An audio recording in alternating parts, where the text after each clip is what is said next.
앵커의 날카로운 시선에서 바라보는 앵커 브리핑 시간입니다. 오늘도 저희 세 가지 이슈를 준비하셨죠. 네. 오늘은 참 뉴스가 좋게 나와도 하락하고 뭐 악재도 나왔고 네. 여러 가지 힘든 상황이지만 첫 번째 포인트부터 말씀드리면 경제 지표가 잘 나온 부분 때문에 지금 시장과 연준의 어떤 금리와 관련된 시차가 극단적으로 반영된 하루가 아닌가라는 생각이 듭니다. 무슨 얘기냐면, 아까 이제 미국의 현지 연결해서도 들으셨겠지만, 미국의 경제 성장률, 3분기 성장률이 3%가 넘게 나왔습니다. 예상치는 2%대였기 때문에, 이렇게 되면 미국의 경제 침체는 올해 같은 경우에는 2분기 연속 마이너스 성장이었는데 3분기 만에 회복을 했다. 더불어서 같이 발표된 PC, 그러니까 핵심 소비자 지출, 연준이 잘 보는 지표죠. 이게 4.7%까지 나오면서 긴축에 대한 이슈는 어느 정도 반영은 했지만 내년에 넘어가게 되면 시장에서는 금리 인하에 대한 기대를 가져갔었거든요. 제가 그림을 하나 준비했는데 아마 띄워주시면 명확하게 이제 그 시차를 확인할 수 있을 것 같습니다. 어떤 부분이냐면 시장에서는 내년 중반 이후에 금리 인하, 여기 보시면 아시겠지만 이 밑에 있는 차트는 시장에서 예상하는 금리 인하의 경로이고요. 가장 위에 있는 파란색이 연준에서 제시한 우리는 내년에 이렇게 금리 인상 경로를 가져갈 것이다 라는 부분입니다. 연말로 갈수록 이 갭이 벌어지는 걸 보실 수 있는데 내년 중반 이후에, 그러니까 2분기 이후에는 시장에서는 이 최근의 미국의 경제 상황과 주가를 본다면 금리 동결이 아니라 금리 인하까지도 가야 된다라는 그런 어떤 프라이싱을 하고 있었는데 오늘 나온 지표로 인해서 시장에서는 조금 오버했다. 그래서 금리 인하에 대한 시기는 조금 더 뒤로 밀릴 수 있다라는 그런 시차적인 부분들 때문에 나스닥 중심의 고밸류에이션 주식이 조금은 변동성이 나타났다. 이렇게 정리를 해볼 수 있을 것 같아요. 연준과 시장의 시각차가 이렇게 시장 안에서도 큰 파장을 불러일으키고 있습니다. 오늘의 첫 번째 이슈였고요. 두 번째 이슈로는 어떤 체크 포인트가 있을까요? 두 번째 이슈는 테슬라 얘기를 또 안 할 수가 없어요. 왜냐하면 우리나라 시장에서도 사실 2차 전지 관련주들이 최근에 부진하다 보니까 시장 전체적인 상승세 내지는 하락세가 변동성이 나타나고 있는데 테슬라가 이전에 이제 한 15% 락을 할 때는 이 머스크의 주식 매도가 원인이었다면 최근에는 이 어떤 마진콜 당하고 있는 개인 투자자들의 마진콜도 영향을 주고 있는 데다가 테슬라 자체가 가격을 인하하다 보니까 이런 얘기도 있는 것 같아요. 이렇게 혁신 모델도 가격 인하한다라는 거는 글로벌 수요가 둔화되는 거 아니냐. 그리고 이제 삼전 KPMG에서 설문조사한 내용인데요.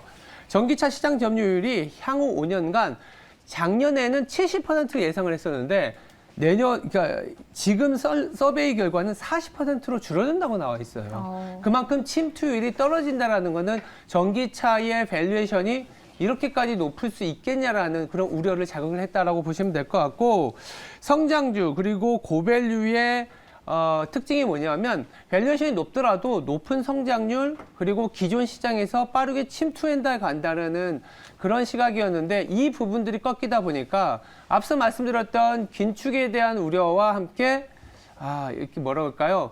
좀 주도주로서의 2차 전지, 주도주 업종으로서의 전기차의 비즈니스 모델에 대한 의구심이 한층 더 높아진 하루가 아니었나 이런 생각이 듭니다. 미국 시장에서 테슬라, 그렇다면 이 테슬라의 영향이 국내 시장으로 오게 되면 어떤 파장을 불러일으키게 될까요? 아무래도 관련 주들, 그리고 우리나라에는 상장되어 있는 시가총액 2등 기업이 또 LG 에너지 솔루션이지 않습니까?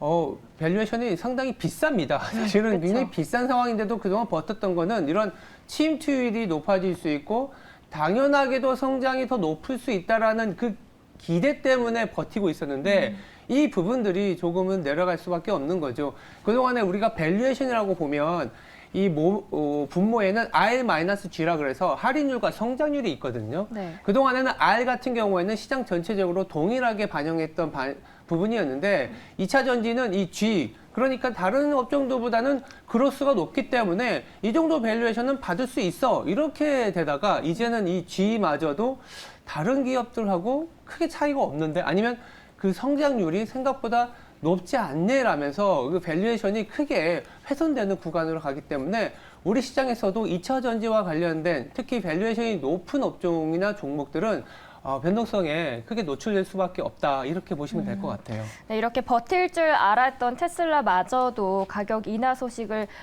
공지를 하면서 시장에는 파장을 불러일으키고 있습니다. 두 번째 이슈로는 테슬라였고요. 마지막 이슈까지 체크해 보도록 하겠습니다. 결국은 첫 번째, 두 번째를 통해서 지금 시장에 대응한 거는 결국 밸류에이션이 답이다라는 얘기인 거죠.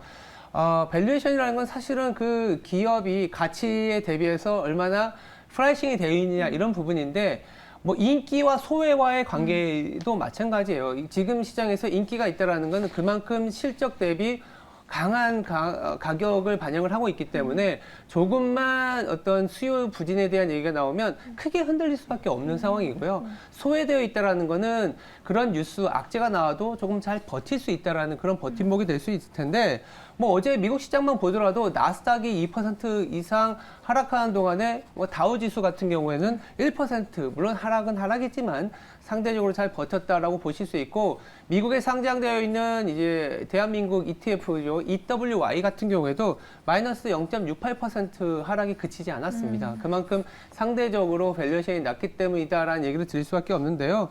국내 시장도 이 1,300원, 즉 원화가 원달러 환율이 1,300원을 깨고 내려간 이후에는 외국인들이 그렇게 강하게 사들이지 못하고 있습니다.